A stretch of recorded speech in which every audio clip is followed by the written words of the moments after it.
The late Steve Stetler told a story from his days as a missionary in Mexico, where he discovered water pouring out of their bathroom wall.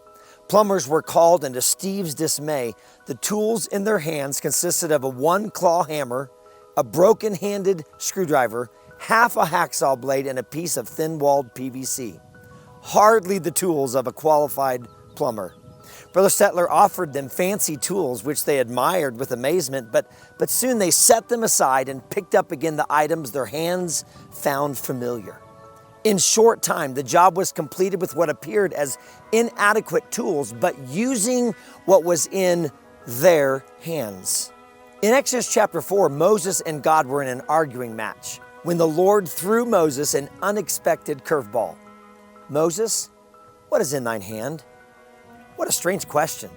And Moses' response is amusingly simple. A rod, a stick, just a shepherd's staff.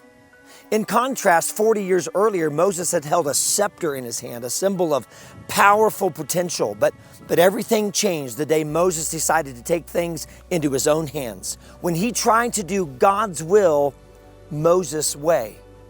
This misstep triggered a series of setbacks, which led to Moses having a shepherd's staff in his hand. Imagine it, from prince to shepherd, from scepter to staff. Simply stated, this very rod symbolizes Moses' utter and complete failure. Moses had hit bottom and was convinced that his failure was indeed final.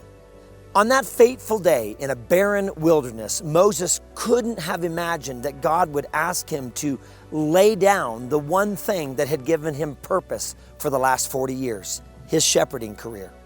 It is significant how the Lord leads us men to surrender everything as we heed his call to go forward.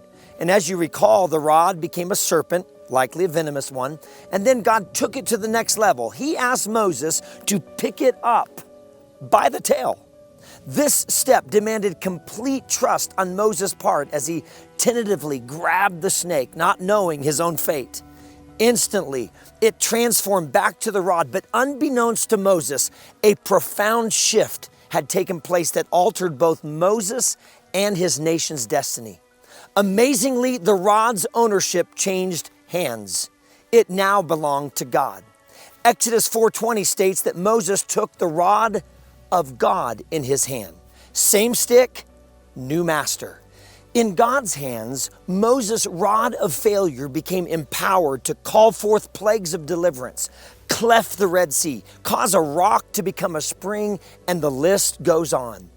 Men, God is asking today for what is unique to you, be it talent, success, or failure, that he might take it, bless it, and multiply it miraculously for his glory and your good.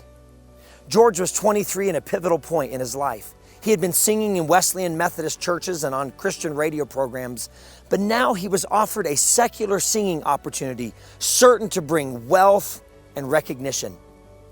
One Sunday morning, his eyes noticed a poem his mother had strategically placed on the piano for him to find. The lyrics of "I'd Rather Have Jesus" so moved him that he immediately composed music and sang it that very Sunday morning. In this moment of destiny, George sealed his talent to the service of the Lord, transferring what was in his hands to God's hands. And this paved the way for divine usefulness beyond his wildest imaginations. George Beverly Shea's rich baritone voice blessed over 220 million people in 185 countries, more than any other singing artist in history. Men, let's trust that when God asks for the rod in your hand, he knows what he's doing. Freely give him your little or much, and you might just marvel at what he can accomplish with what is in your hand.